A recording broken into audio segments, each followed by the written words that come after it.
En los años 70, Medellín era conocida como la ciudad de la eterna primavera, pero bajo esa fachada de progreso y belleza natural, se gestaba una revolución criminal que cambiaría para siempre la historia de Colombia y el mundo. Esta no es solo la historia de Pablo Escobar, es la historia de cómo una red de contrabandistas de barrio, expertos en traer electrodomésticos y licor de contrabando desde Panamá, descubrió un producto que valía mucho más que cualquier televisor o whisky, la cocaína. Y cómo ese descubrimiento los llevó a construir un imperio que, en su momento de mayor esplendor, movía tanto dinero que llegó a afectar la economía de países enteros. Para entender el cartel de Medellín, hay que remontarse a los años 60 y 70, cuando las redes de contrabando ya estaban perfectamente establecidas en Antioquia. Hombres como Fabio Restrepo, conocido como el padrino del contrabando, habían creado rutas sofisticadas que traían mercancía desde el Canal de Panamá hasta las tiendas de Medellín. Estos contrabandistas, llamados traquetos, eran empresarios ilegales pero con códigos de honor. No se metían con drogas, solo con mercancía de lujo que la clase media colombiana quería pero no podía pagar a precios legales. La transición del contrabando a la cocaína fue casi natural. Cuando los hippies estadounidenses comenzaron a demandar marihuana colombiana en los 70, los traquetos vieron la oportunidad. Pero la marihuana era voluminosa y su precio por kilo era relativamente bajo. La cocaína, en cambio, era ligera, fácil de transportar y su valor era astronómico.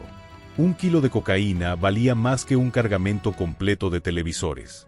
El salto lógico era inevitable. Pablo Emilio Escobar Gaviria no era el típico contrabandista. Mientras otros se conformaban con ganar buen dinero, él soñaba con ser presidente de Colombia. Comenzó como cualquier otro traqueto, pero su visión era diferente. Donde otros veían kilos de cocaína, él veía palancas de poder. Su primer gran movimiento fue unificar a los traficantes de Medellín bajo un mismo techo, creando lo que se conocería como la oficina. Escobar entendió algo fundamental. Para mover toneladas de cocaína, necesitaba controlar tres cosas: la producción, el transporte y la distribución. En Colombia, los laboratorios procesaban la pasta base que llegaba de Perú y Bolivia. En Miami, los cubanoamericanos tenían el control de la distribución. El eslabón débil era el transporte, y ahí fue donde Escobar concentró sus esfuerzos. El cartel de Medellín revolucionó el tráfico de drogas con innovaciones que parecían sacadas de películas de espionaje. Mientras otros carteles usaban métodos tradicionales, Escobar y sus socios pensaban en grande. Compraron aviones completos, desde pequeñas avionetas hasta Boeing 727 que modificaban con compartimentos secretos. Contrataron pilotos exmilitares que podían aterrizar en pistas clandestinas en medio de la noche. Pero su ingenio no se limitaba al aire. Crearon los primeros submarinos artesanales, aunque en realidad eran semisumergibles que podían transportar hasta 10 toneladas de cocaína sin ser detectados por radar. Usaban mujeres embarazadas como mulas, sabiendo que los controles aeroportuarios eran más laxos con ellas. Incluso llegaron a disfrazar la cocaína de productos legales, como madera o café.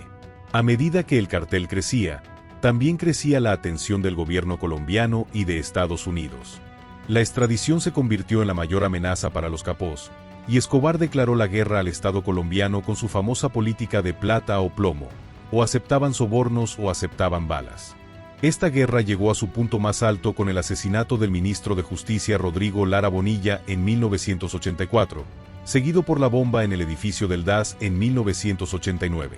Pero el evento que realmente mostró el poder del cartel fue el atentado contra el vuelo 203 de Avianca, donde murieron 107 personas.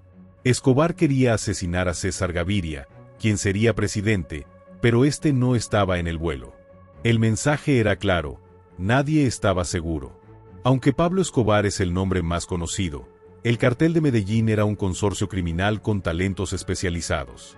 Los hermanos Ochoa, Jorge Luis, Juan David y Fabio, aportaban la sofisticación financiera y las conexiones sociales.